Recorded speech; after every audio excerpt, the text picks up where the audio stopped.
Live from Fargo and serving you on TV, online, and on the go. This is Valley News Live at 10. The Fargo area is buzzing with excitement as President Donald Trump gets set to make his return to North Dakota. The Flag, a local radio station, is reporting that 20,000 tickets have been requested for tomorrow's event. That would be well over the capacity for Shields Arena, meaning some people expecting to see the president may be out of luck. Valley News team's Katie Opperly spoke with people who are planning to get to the rally early to make sure they don't miss their opportunity to see the commander-in-chief.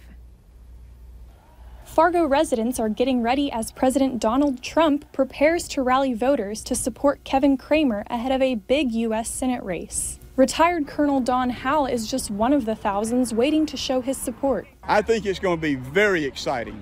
And if you've never experienced a Trump rally, you've got to do it because it's just excitement and it has a lot of energy to it. Despite reports that the number of requests for tickets to the event would put Shields Arena tremendously over capacity, Howell is not worried about getting a seat. He is just excited that the president will be in Fargo and for the atmosphere that comes with it. I've got my tickets. I'm ready to go. I'm not too worried. Usually one of the administration staff comes down and they try to get the veterans in there if they possibly can. Some people are so determined to get into the event that they have already set up a tent in the parking lot for tomorrow. Event organizers advise you to get to Shields in plenty of time to make sure you can get in. I'm just really happy to be part of something that's going to have an impact, not only for North Dakota and for the great Midwest here, but it's really for America. In Fargo, Katie Opperly, Valley News Live.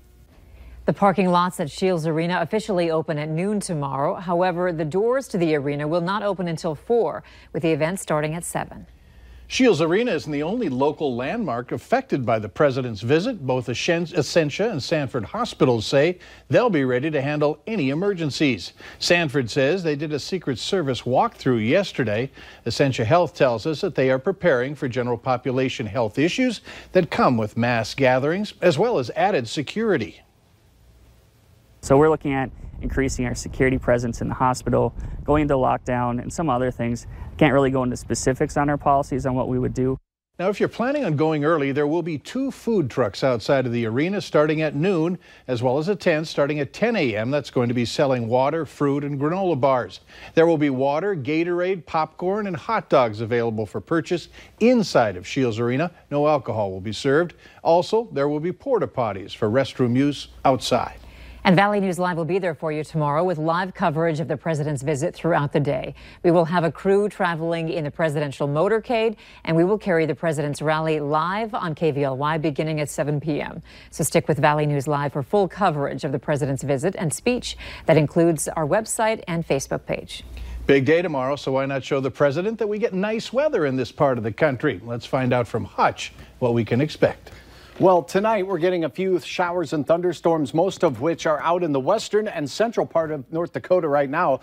A few are moving into the Devil's Lake Basin. Their intensity decreasing farther east that they move. Still a thunderstorm watch out in parts of western North Dakota. Towner County getting good old-fashioned rain. There's a thunder shower to the north of Rugby that'll skirt just north of you as it moves southeast at around 30 miles per hour. The rest of the thunderstorms you see there will be pushing east. They're over 100 miles away from our viewing area and likely not to be severe. So we'll keep our eyes on that. We're expecting general thunderstorms for many as we go through the overnight hours, and it looks like between midnight and say 2 a.m. we'll see a few scattered thunderstorms. Some could persist into the wee hours of the morning. Again, some small hail and gusty winds will be possible, Mike, but I don't think we'll see widespread severe storms as temperatures slip into the 60s for the day of the presidential visit. I'll have details on how warm it gets in the afternoon and whether we'll have to dodge any thunderstorms tomorrow. All right, thanks. And make sure you have the Valley News Live Storm Team weather app so you can keep up with the weather anytime, anywhere. You'll get the latest forecasts and conditions so you can plan your day. Just search VNL Weather in the App Store and download it for free. An area police chief is being investigated for allegedly assaulting a 12-year-old boy in Detroit Lakes. According to the Becker County Sheriff's Department, the incident happened last Wednesday at the Washington Park baseball fields. According to several witnesses, Detroit Lakes Police Chief Steve Todd, who was off duty, had placed his mountain bike on a ramp attached to bleachers. At one point, the bike fell over. Witnesses say a 12-year-old boy went to pick up the bike, and Chief Steve Todd came down the bleacher steps and grabbed the child around the neck with his hands. Chief Steve Todd released a statement saying he noticed the mountain bike was gone and that he saw someone with the bike near where he parked it. He stated, "I put my hand on the bike and on the person's neck. I was informed by a third party that the bike had fallen and the person was picking it up. I verified this with the person and apologized. I rode back to the scene with an officer to explain what occurred to the person's father and apologized to him as well." Detroit Lakes Mayor Matt Brink says Chief Todd will not be put on leave during the investigation and says the situation was a misunderstanding. Police in western North Dakota say they believe a stolen truck could be in our area. The 2011 Dodge pickup was stolen yesterday. It has North Dakota license plates 954AXV, and it has an Easy Flow Seamless Gutters LLC decal on the back side of the back window. Authorities have received reports that the vehicle was spotted in Valley City, Fargo, and Moorhead. The suspect is believed to be traveling east. Now, if you see the truck, contact local law enforcement. Some cleanup taking place on a busy road after a four-vehicle crash in Moorhead. The crash happened this afternoon along Highway 10, just east of the Moorhead target. Multiple vehicles had to be towed away from the scene. There's no word yet on injuries. Traffic in the area was slow for a time as officers cleared the area. A Fargo woman has been charged with murdering her newborn child by drowning him in a bathtub. Authorities say that 36-year-old Ginny Lovitz gave birth on May 5th while locked in the bathroom at a friend's house. When she later unlocked the door for two women, they found blood on the floor, and Lovitz told the women she didn't want them to see what she did. The women found the newborn in the bathtub, face down in about an inch of water. Documents say that Lovitz told police she didn't remember anything after she cut the umbilical cord. An autopsy showed levels of amphetamine and methamphetamine in the child's system, and the cause of death was drowning. Two fugitives are back in jail tonight after leading officers on a high-speed chase near Devil's Lake. Thanks to tips from the public and law enforcement, U.S. Marshals were able to track down 36-year-old Jesse Bajewski and 42-year-old Laura Lorsung at a home in Edmore. After a short pursuit, law enforcement were able to take them into custody. The two fled from authorities in Moorhead last night while officials were trying to arrest someone else, leaving behind property damage and causing minor injuries to an officer. No one else was injured, although some fences were damaged. Additional charges against Bajewski and Lorsung are pending.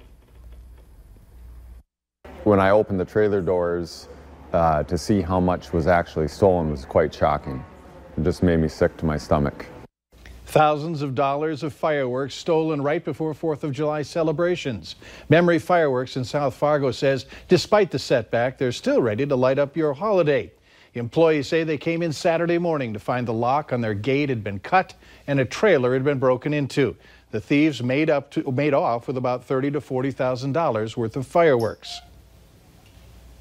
Obviously, it's not good, but at the same time, we have plenty of stock on hand still, and we're going to have plenty of product for our customers. There's no concerns there on that end of things. Memory Fireworks says it turned security footage of the break-in over to the Cass County investigators, and there is a way that you can help out as well. The stolen fireworks are all from Memory Fireworks' private line, so if someone is trying to sell you Memory Fireworks outside of the store, they're probably stolen. Still to come tonight, teaching kids simple rules of the road so they stay safe on their bikes, avoiding body and brain injuries. But first, in our restaurant report card, what a downtown Fargo restaurant is doing to make sure the Clean Plate Awards keep coming.